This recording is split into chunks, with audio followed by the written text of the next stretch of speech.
Assalomu alaykum yana bir bor. Bu hurmatsizlik emasmi sizlar oldlaringda o'tirib olib gapirish?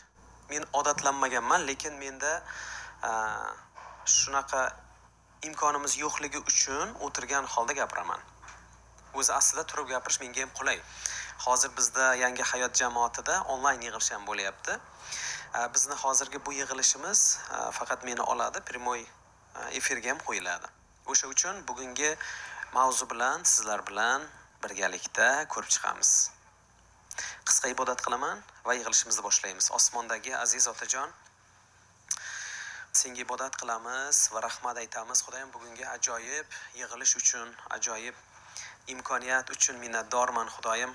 Bugungi yig'ilishimizni o'zing barakalagin, marhamatlagin, o'rtamizda bo'lgin, qalblarimizga tinchlik, marhamat ato etgin.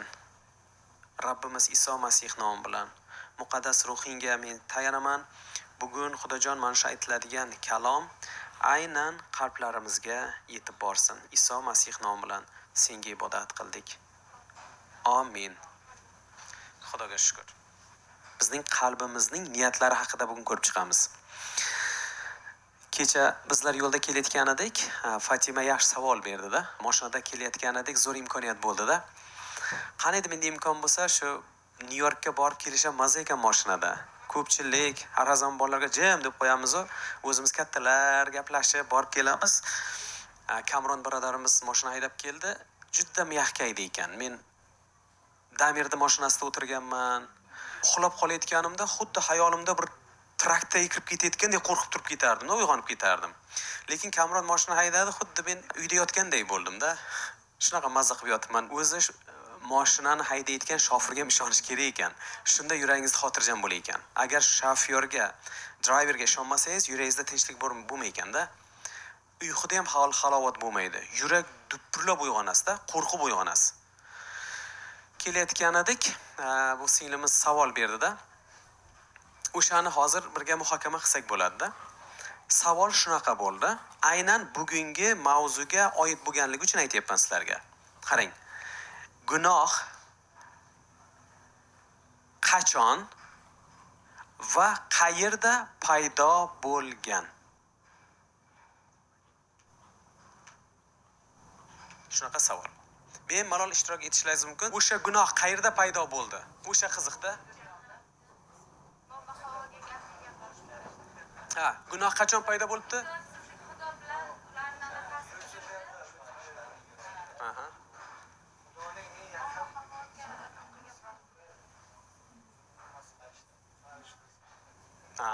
Oramizda ustozimiz ham o'tiribdilar.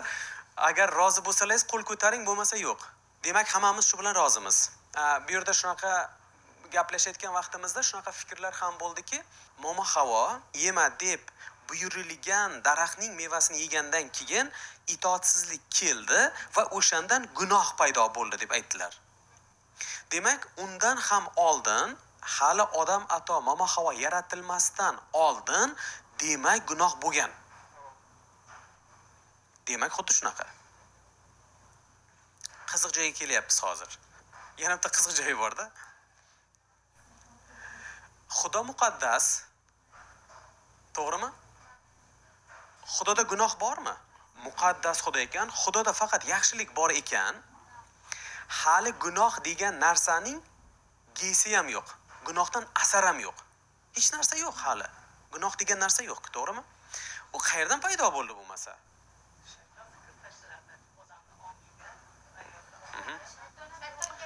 Qarang. Opajon, boshqa narsaga kelyapmiz-da, qarang. Hali yo'q, hali odam ato ham yo'q, Momo Havo ham yo'q. Adan degan bog' hali yaratilmagan. Ko'rdingiz-a? Yo'q.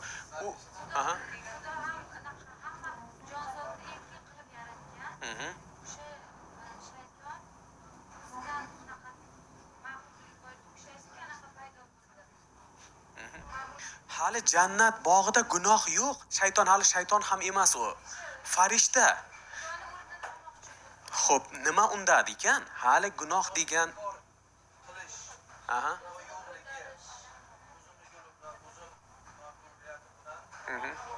Yaxshi. Aha. Meni sizlar tushuna olalaringmi? Nima deb savol bermoqchi ekanligimni tushuna olyapsizlarmi? Hali gunoh yo'q. Gunoh bo'lmagandan keyin shayton ham yo'q hali. Lekin shayton farishta edi. U Xudoni ulug'laydigan farishta, ismi Lutsifer ekan. U Xudoning huzurida umuman gunoh degan narsadan asar ham yo'q.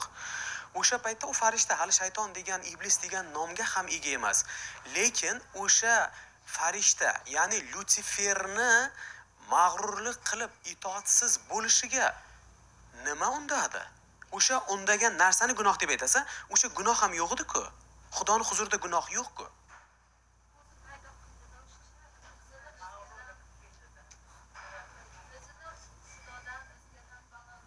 To'ppa to'g'ri. Uni biz tushunyapmiz. Mag'rurlik qildi. O'zini yuqori qo'ydi Xudodan ama, lekin shunga yuqori qo'yishiga nima undadi? Xo'p, misl qayerdan keldi? Bo'lgan mana shu Xudodan berilgan kuch-qudratlar, chiroy va hokimiyat. Shu o'sha yaratish nimasida, protsessida qilayotgan ishlari va uni qo'lidan kelayotgan narsalarni ko'rib, u o'zini Xudodan shu narsalarni men qilyapman. Ya'ni bu juda ham bu katta nimalarga sabab bo'lganda, endi o'sha nima creation deydi-ku, o'sha creationda. O'zini mana o'sha singlimiz opamiz aytganidek, o'zini ustun qo'ydi, ya'ni mag'rurlik yuragiga kirdi. Endi man Xudodan ustun, man Xudo bo'laman o'zimcha. Mana qarang. To'ppa to'g'ri. Menga bir narsa qiziq. Mana bu charger, bu quvvatlaydigan apparat. Bu bizni telefonlarimizga kuch beradi. Kuch beradigan mana bu narsa, sim emas. Hali mana shu narsa yo'q.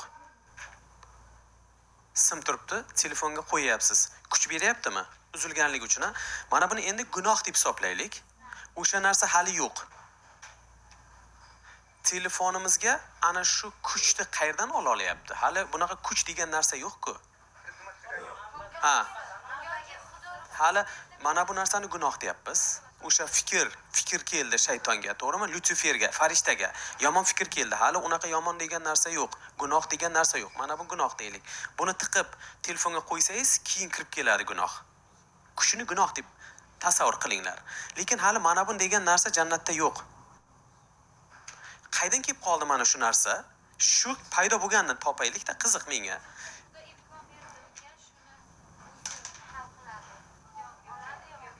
Kimda yana qanaqa chuqurroq, kengroq fikr bor?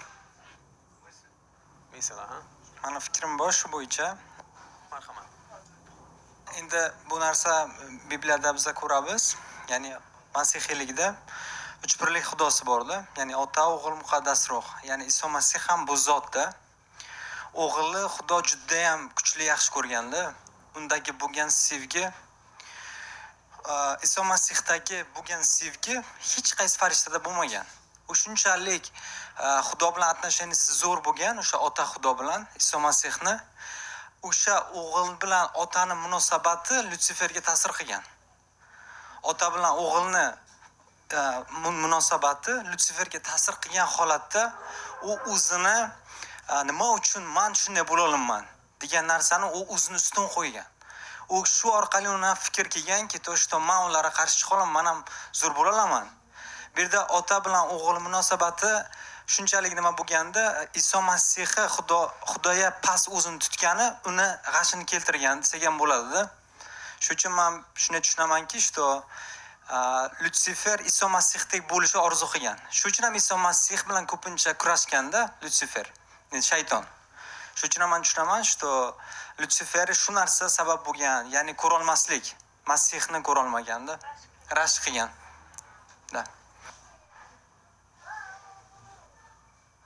Egamiz menga yana shunday dedi: "Ey inson, tir shoxi haqida marsiya ayt."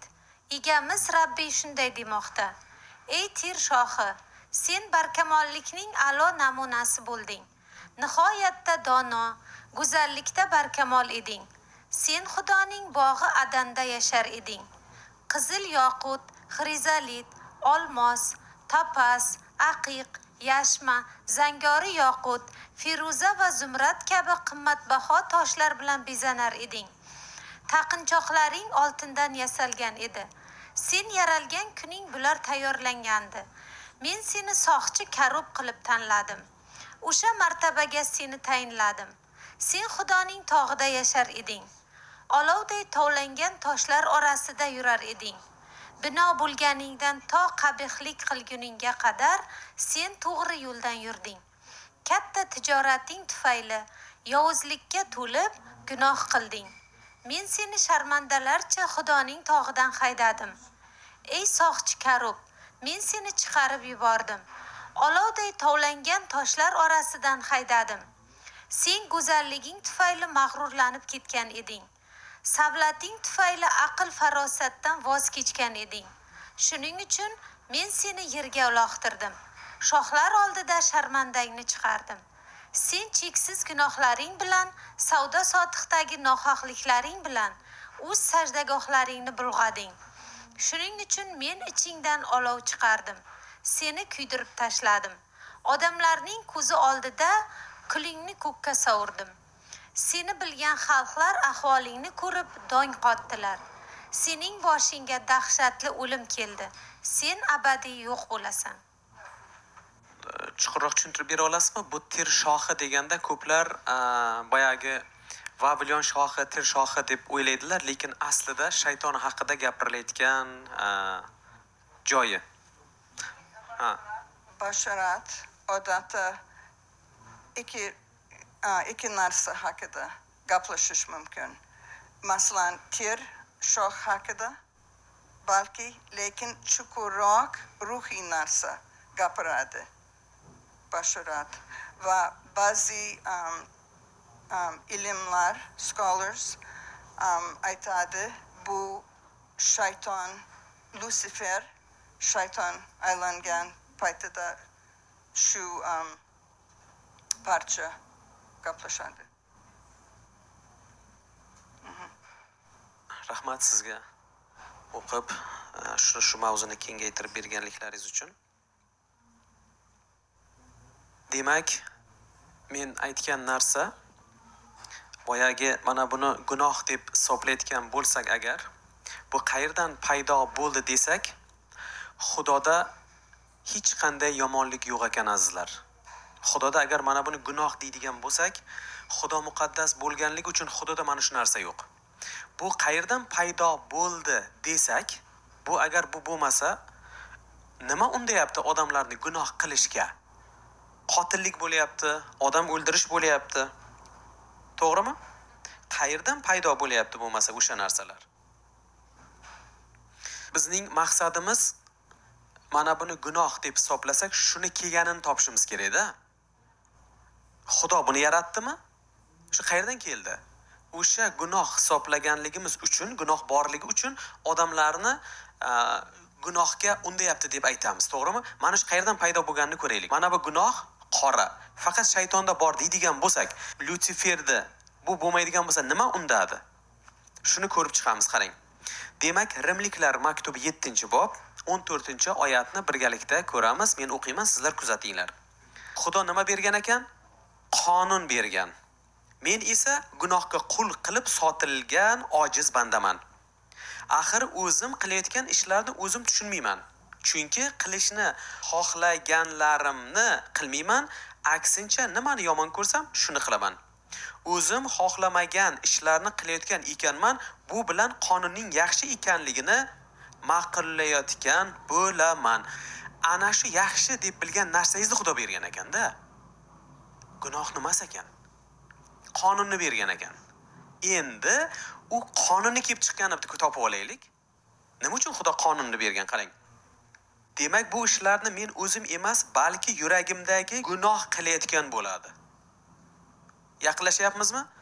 Bu yomonlik qilayotgan ishni meni yuragimdagi mana bu narsani, mana shu narsa shu qilayotgan ekan. Endi savol, shu qayerdan paydo bo'ldi? Menda, ya'ni bashariy tabiatimda hech qanday yaxshi jihat yo'qligini aniq bilaman. Yaxshilik qilish istagi dilimda bo'lsa-da, uni ro'yobga chiqarishga kuchim yetmaydi. O'zim qilishni xohlagan yaxshilikni qilmayman-da, uning o'rniga o'zim qilishni xohlamagan yomonlikni qilaman. O'zim xohlamagan ishni qilayotgan ekanman, demak bu ishni men emas, balki yuragimdagi gunoh qilyapti. Men bundan ushbu xulosani chiqaraman. Yaxshilik qilmoqchi bo'lganimda qalbimda hamisha yomonlik poylab turadi. Butun qalbim bilan Xudoning qonunidan zavq olaman, ammo a'zoyi badanimda boshqa bir qoida amal qilmoqda.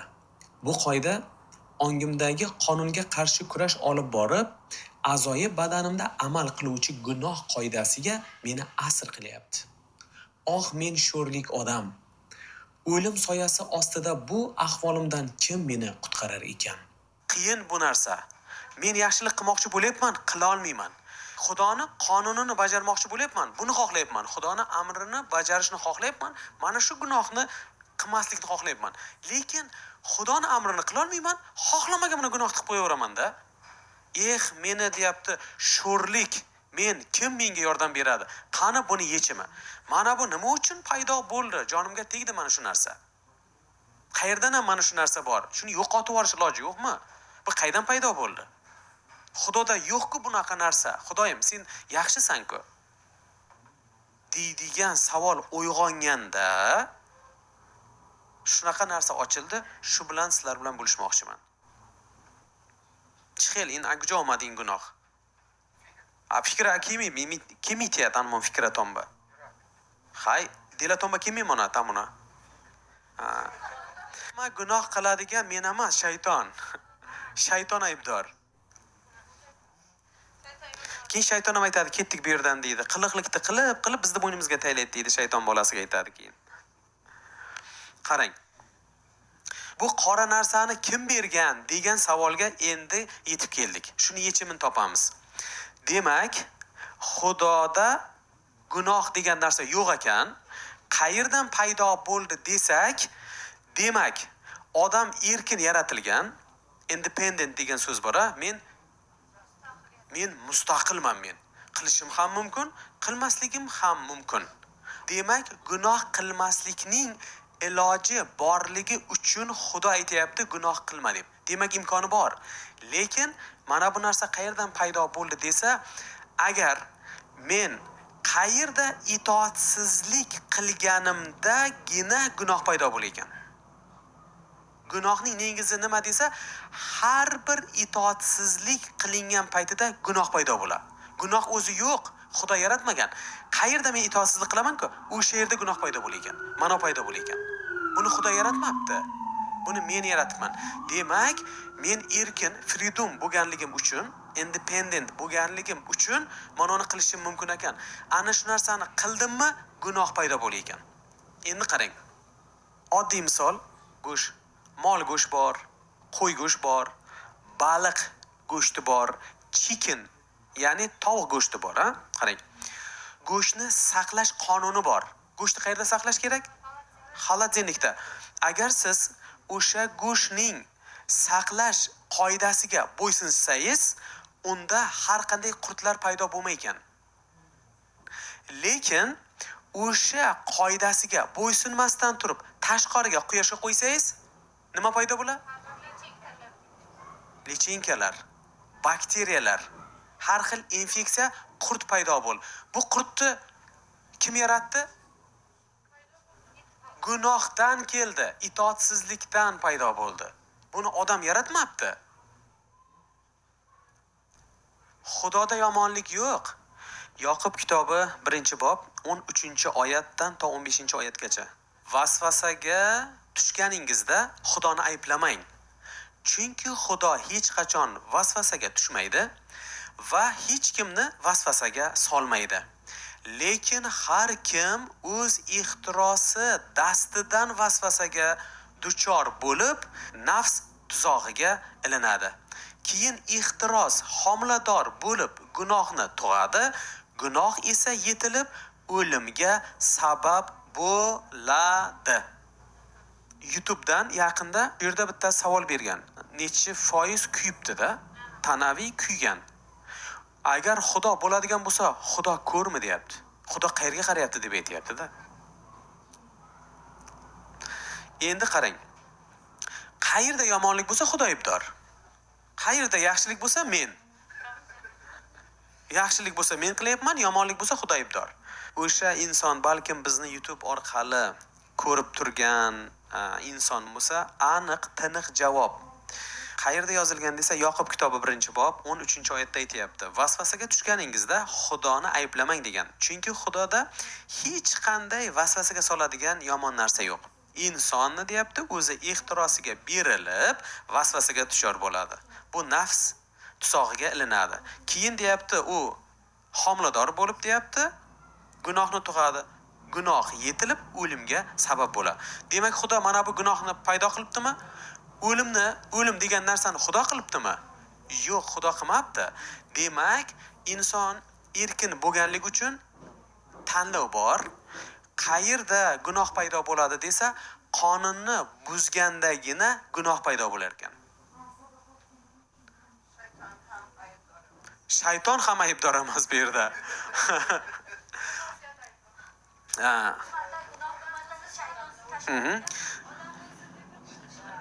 Odamning tanlov huquqi insonning o'ziga berilgan azizlarim.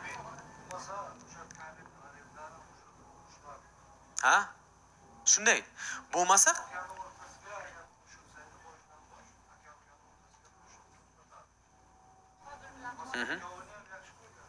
to'g'ri. Yaxshi misol keltirdi. Masalan, Qobil va Hobil haqida misol keltirdi. Agar tanlov bo'lmaganda edi, Xudo gunohga tiqib qo'yadigan bo'lsa, Xudoni qo'lda bo'ladigan bo'lsa, Xudo yuz xotirchi bo'lib qoladi-ku. To'g'rimi? Yo'q, hozir buni yakunlang, keyin savol beramiz. Men hali yakunlolmadim. Hali ko'p narsa bor, shuni chiqaraman, keyin savol berasiz.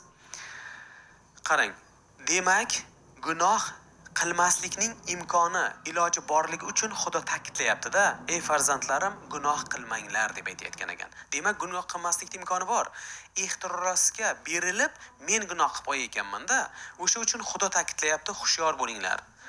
Dushmaningiz iblis sherday bo'kirib kimning yutay deb yuribdi deydi. Demak, dushman boyagi ixtiros odamzodda bor. Bu narsa qachon paydo bo'ladi? Qonunsizlik yashagan vaqtimizda gunoh paydo bo'ladi. Shivada pashsha deb aytamiz, qora uchib yuradiganda. Ba'zi joylarda chivin deb aytadi. Qora uchib yurgan narsani bizda nima deb aytamiz? Chivin deymiz. Samarqand bo'lgan bilan ko'p shiva bor Samarqandda ham. Pashsha deymiz, qora. Keyin kechqurunlari daraxtlardan keladigan xomushakni nima deysizlar? Ha? Ko'rpashsha? Ha, ko'zi ko'rda uni. Ha, xo'p. Qaranglar, o'sha qora pashsha qayerdan paydo bo'ladi? Ifloslikda paydo bo'ladi. Hojatxonada. Amerikaning hojatxonalarida yo'q, chunki hojatxona ichkarida. O'zbekistonning hojatxonalarini bilasizlar-a? Qilib kelaveradi-da. Ha, u qayerda paydo bo'ladi? Iflos joyda paydo bo'ladi. Uni siz yaratmayapsiz. Uni Xudo ham yaratmayapti. O'sha iflos joyda paydo bo'lyapti-da. Saqlash mumkin bo'lgan shaftolini siz qoidasiga bo'ysunib, uni xolodilnikda, muzlatkich kabinasida siz asrab qolmasangiz, tashqarida qolsa, uchirib, o'sha yerda qurt paydo bo'ladi, pashshalar keladi-da. Shu uchun gunohning ramzi shunchalik ifloski, qayda itoatsizlik bo'ladi-ku, o'sha yerga pashsha keladi. Agar shu yerni top-toza qilib qo'ysangiz, kelmaydi. Qayerda sichqon paydo bo'ladi? Qayerda axlatxona bo'lsa, o'sha yerda sichqonning axlati ham bor, chunki u yerda non ushog'i ham bor, u yerda kalbasa ham bor, go'sht ham bor, pechonni ham bor, hamma narsa bo'lganligi uchun, palaparchi bo'lgani uchun sichqon keladi. Tartibsiz joyda sichqon paydo bo'ladi. Top-toza qilib qo'ying, sichqonga hojat yo'q. Toza joyda nima qiladi sichqon bu yerda? Nimani yeydi? Foyda yo'q. Sichqonlarga nevigitni toza joy. Shu uchun aytadi, sizlar dunyoning nurisizlar deb aytgan. Agar bugun men nurda bo'lib, zulmatda yurish tanlovi ham bor. Agar nurdan qochib men zulmatda yursam, albatta boyagi chivin deb aytamiz, pashsha deb aytamiz, sichqon o'sha yerga keladi. Shu uchun gunohni Xudo yaratmagan, o'limni ham Xudo yaratmagan. Insonning o'zi Xudoning qonuniga bo'ysunmaganimizdagina gunoh tug'iladi. O'limga sabab bo'lar ekan. Buni insonning o'zi qilar ekan. Shayton ham emas, Xudo ham emas. Shu uchun agar qayerda urush bo'layapti, janjal bo'layapti, bolalar o'layapti. To'g'rimi? Xalq bilan urush janjal war deb aytadi, urush bo'layapti. Xudo aybdor emas. Odamlar o'zining nafsi bilan yer talash, mulkdan talash, boylik talash, shu uchun janjal bo'layapti, o'lim kelyapti. Xudo aybdor emas. Hamma nafsdan ekan. Demak, menda savol bor. Fikringiz qanday? Agar Adam, Ato va Momo Havo ularda qanaqa noto'g'ri shunaqa axlat bo'lgan, shuning uchun shayton vasvasiga soldi va ularni yengdi. Qanaqa chunki masalan Xudo aytgan Adam Atoga shu daraxtdan yeyish mumkin emas. Lekin fikringiz qanday? Qanaqa muammo bo'lgan shu paytda? Kimda mana shu savolga javob bor? Ishtirok etishlaringiz mumkin. Marhamat, kimda? Sizdanmi, Sattor aka?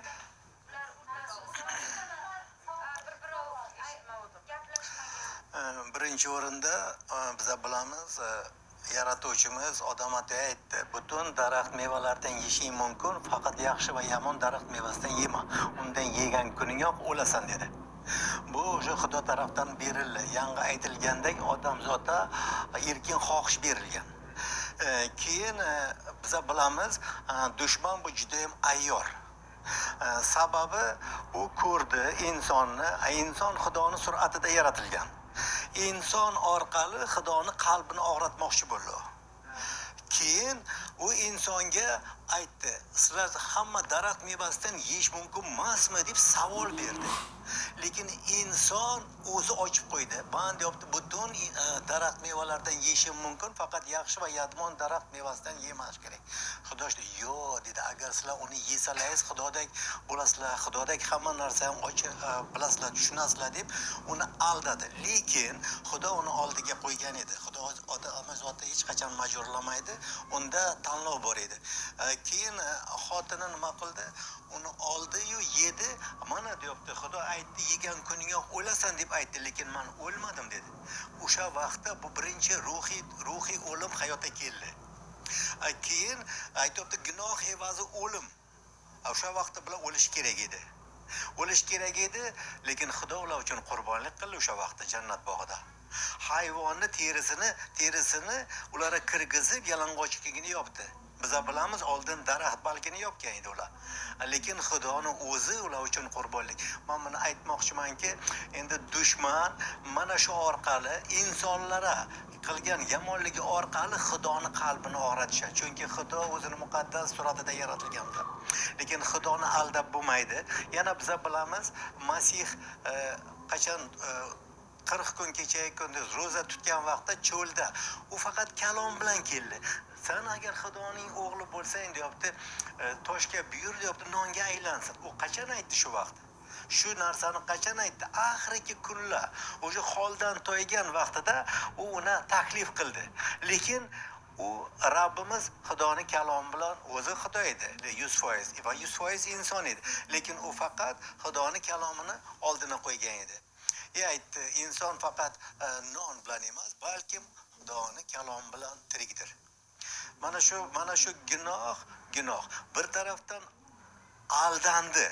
Lekin dushman aldadi. Agar dushman shu narsani aytmaganda edi, bular bu haqda bilmas edi, balkim yemas edi ular. Lekin bir tarafdan biz bilishimiz kerak. Yomon fikr qayerdan keladi? Hozir qayerdan keladi? Biz bilamiz dushmandan. Chunki dushman xohlamaydi har bir inson Masihga ega bo'lishini, haqiqatni bilishi. Shuning uchun u fikr taylaydi bizga. Bizlarni mana shu fikr bilan chalg'itmoqchi bo'lib, Xudoning qonunidan chiqarmoqchi bo'ladi haqiqatda. Lekin biz qachon bu narsada tura bilamiz Masihga o'xshagan? Qachon bizning qalbimiz Xudoning kalomidan to'lganda fikrimiz ham shu haqda o'ylaydi, osmon haqida. Ana shunda biz mana shu narsadan biz saqlanamiz. qilamiz. Hozir birodarimiz aytgandek, ha, to'g'ri. Bizda ikkita tabiatni olib yuribmiz. Bizda yangi tabiat deyapti. Yuqoridan tug'ilgan inson u gunoh qilmaydi. To'ppa-to'g'ri. Yuqoridan tug'ilgan inson gunoh qilmaydi, lekin bizlarning eski tabiatimiz bizlar bilan umrimiz oxirigacha birga boradi. Ana shuning uchun biza har doim Xudoning kalomi bilan to'lib yurgan vaqtimizda eski tabiatimizni jumbusha chiqisha, bizlarni gunohga italishiga yo'l qo'yamiz. Faqat Xudoning kalomi orqali biza ruhan tirik yura olamiz. Rahmat. Yana kimda qo'shimcha bor? Savol shunday bo'ldiki, odam ato, momo Havo bilamiz, gunoh qilib qo'ydi, to'g'rimi? Bu yerda kalom aytayapti, vasvasaga tushganingda Xudoni ayblama. Ular olib yegan paytda Xudo aybdor emas, chunki Xudo hech qachon vasvasaga tushmaydi va hech kimni vasvasaga solmaydi degan. Lekin har bir odam ixtiros dastidan vasvasaga tushadi. Momo Havoda qanaqa ixtiros bor edi? Marhamat.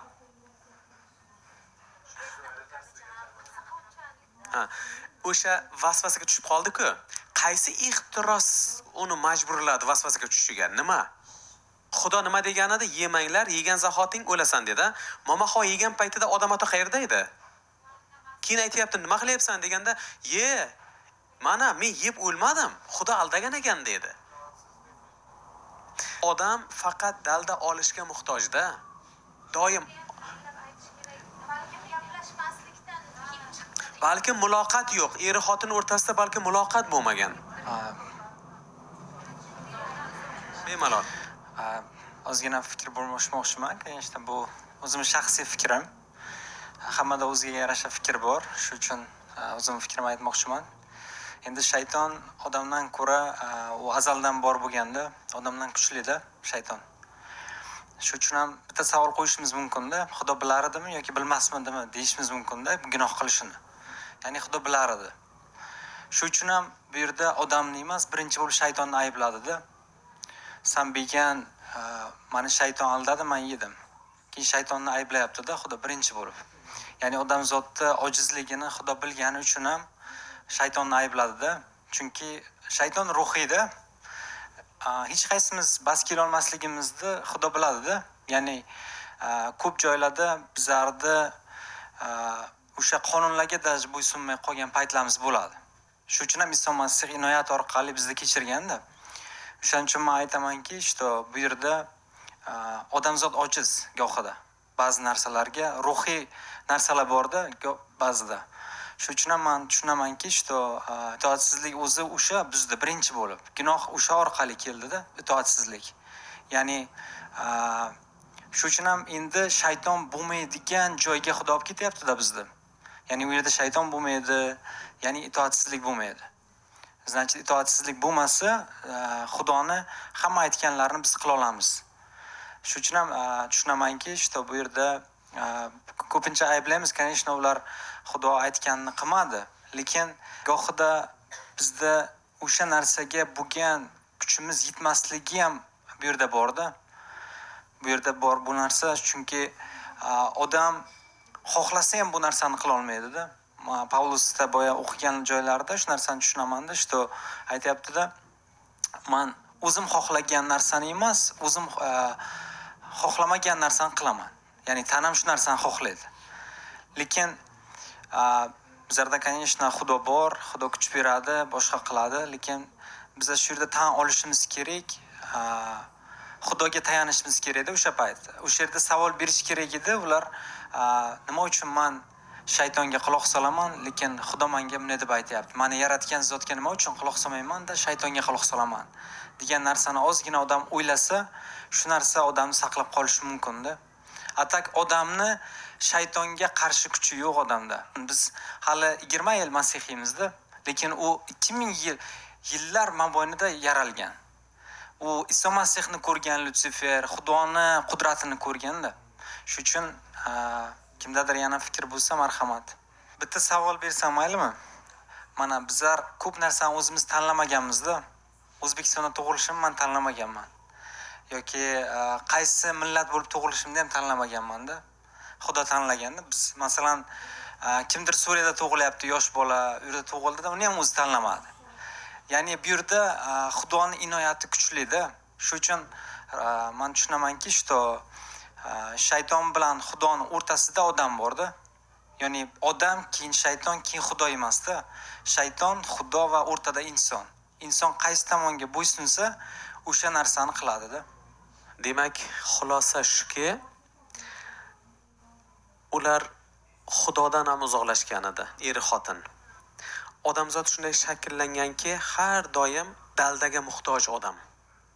Masalan, odamzodning tabiati xuddi mana bu telefonga o'xshaydi. Agar buni bizlar boyagi quvvat bermasak, o'ladi bu. Bunga qachon yana bu o'zini faoliyatini bajaradi, qachonki bizlar buni zaryadga qo'yganimizdan keyin. Odam ham doim mana shunaqa ekan. Shuning uchun Xudo muqaddas kalomida qarang, ey birodarlar, ehtiyot bo'linglar. Yomon niyatga qalbingizdan o'rin bermanglar. Xudoga bo'lgan ishonchingizni yo'qotmanglar. Aks holda bu illatlar sizlarni barhayot Xudodan qaytaradi. Mana ixtiros. Agar men berilsam, uning bittagina maqsadi nima ekan? Xudodan qaytar ekan. Momo Havo odam ato ixtirosga berildi. Uning maqsadi Xudoni amridan uzoqlashtirib yubordi. Oldin Xudoni huzurida edi. Uni itoatsizligi uchun odam ato momo Havo umuman yuz ko'rmas bo'lib ketdi. Yerga uloqtirildi. Har kuni muqaddas bitiklardagi bugun deb bilib bir-biringizga nasihat qilinglar. Qachon? Har kuni zaryadkaga qo'y, charjerga qo'y. Har kuni. Men bir marta qo'ydim, 3 oydan keyin qo'ymayman. Har kuni qo'yaman. Mana men telefonimda qo'yganman, oqshom ham qo'ydim, mashinada kelishda ham charjerga qo'ydim, quvvatladim. Hozir yana zaryadkada turibdi mana. Shu uchun har kuni deb aytayapti, qara. Tag'in birortangiz gunohga aldanib, yuragingizni tosh qilmanglar. Axir biz Masihga sherik bo'ldik. Faqat boshida ega bo'lgan iymoningizni oxirigacha mahkam tutishimiz lozim. Bir-biringizga Zaburdagi shu so'zlarni eslatib turinglar. Qaniydi bugun mening ovozimga quloq solsangiz, menga qarshi isyon qilgan otalaringizday tosh yurak bo'lmanglar. O'shanda Xudoning ovozini eshitib turib isyon qilgan kim edi? Musa Misrdan olib chiqqanlarning hammasi 40 yil davomida Xudo kimdan g'azablandi? Gunoh qilgan odamlardan. Ular hammasi o'ldi. Sahro ularga qabr bo'ldi. Xudo ont ichib, ular farog'at diyoriga kirmaydi deya kim haqida aytgan edi? Albatta itoatsiz odamlar haqida. Demak, ular Xudoga ishonmaganlari uchun farog'at diyoriga kira olmadilar. Yangi avlod kirdi. 20 yoshdan pasti kirdi. Undan oldinda bo'lgan odamlar nima qildi? Kira olmadilar. Shu uchun bunga nima sabab? Xudomi aybdor? Shayton aybdormi yo'q? Shayton ham aybdor emas ekan. Bunga insonning o'zi aybdor. Itoatsizligi uchun inson mana shunaqa qabih ishlarni qilgani uchun Xudoni g'azabiga uchrayotgan ekan. Xudo qilmayotgan ekan. Xudo bu qanaqa Xudo? Yaxshi Xudo. Xudo juda mehribon Xudo ekan. Shu uchun Xudo insonning qalbiga qaraydi, tashqisiga emas. Zabur kitobida shunday so'zlar yozilgan. 32-bob 13-oyatda. U hammaning yuragini yaratgan, hammaning ishlarini anglaydi. Odam ko'plab yaxshi narsalar qilishi mumkin, ammo ular qanday niyat bilan qiladi? Xudo buning ishlarini baholaydi, ya'ni niyatlarni ko'rib chiqadi. Bizlar yaxshi niyatlar, yaxshi ishlar qilamiz, savob ishlar qilamiz. Maqsad nima? Nima maqsad bo'yicha qilamiz? Balkim agar birovga yaxshilik qilsam, ertaga bir kun meni og'ir kunimda shu yordam berib qolar u degan maqsadda bo'lishi mumkin.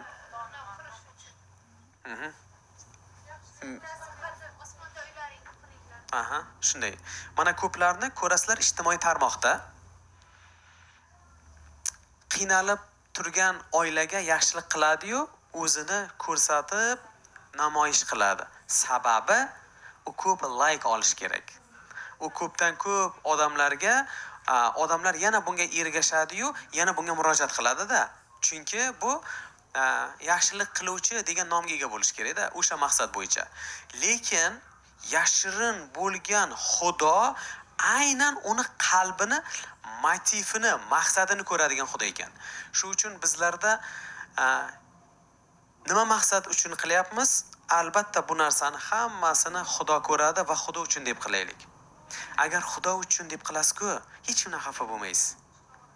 Agar sizga tashqidan sharaf, olqish kelmagan taqdirda ham Xudo uchun qilyapsiz-ku. Yuragingizda xursand bo'lib yuraverasiz. Nima farqi bor sizga? Odam bilishi ham shart emas-da. Zaburda 138-bob 2 va 4-oyatlarda shunday so'zlar yozilgan. Qachon o'tirib, qachon turishimni o'zing bilasan. O'y hayolimni uzoqdan turib anglay olasan. Yurishimni, yotishimni sen tekshirasan. Barcha yo'llarim senga oydin, ravshandir. Xudoda hech qanday yashirin narsa yo'q. Bugun meni qalbimda Xudo shunaqa tiniq ko'radiki, hatto mendan ham, o'zimdan ham Xudo yaxshiroq biladi meni qalbimning holatini. Seni ruhingdan qochib qayerga ham bora olaman. Sening huzuringdan qayerga ham keta olaman. Axir agar men kosmosga chiqib oyga ketsam yoki Marsga borsam, agar osmonga chiqsam, sen o'sha yerdasan. Agar o'liklar diyoriga tushsam ham, sen o'sha yerdasan. Shu uchun Xudoni fikrini bizlar yaxshi bilishimiz kerak. Xudo qanaqa ekanligini agar men bilsam, agar hech qanday zulmatda yurishni men qaror qilmayman.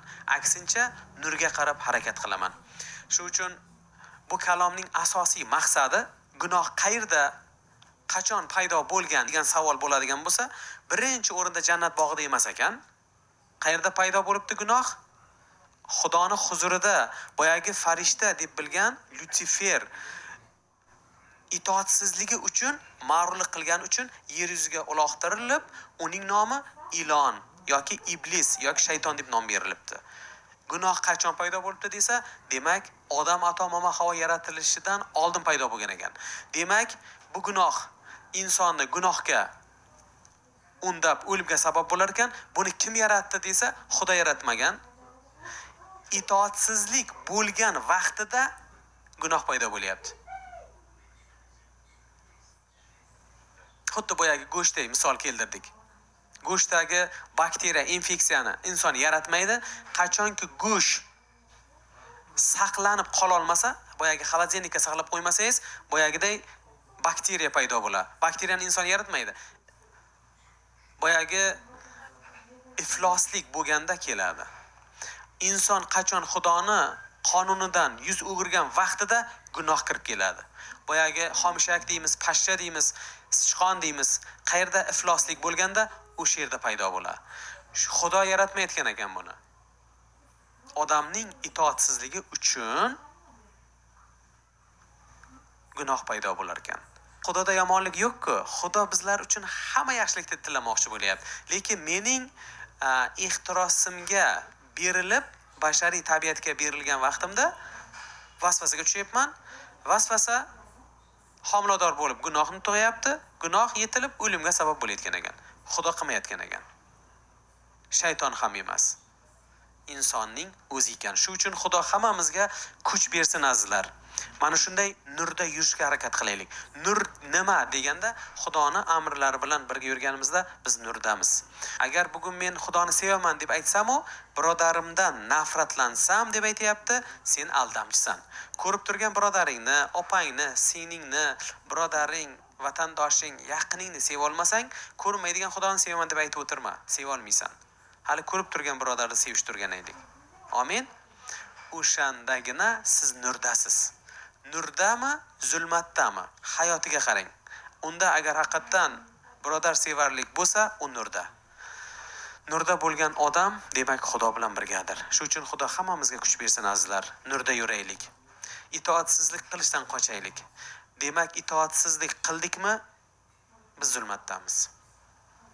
Ibodat qilamiz, yig'ilishimizni yakunlaymiz. Xudo hammamizga kuch bersin.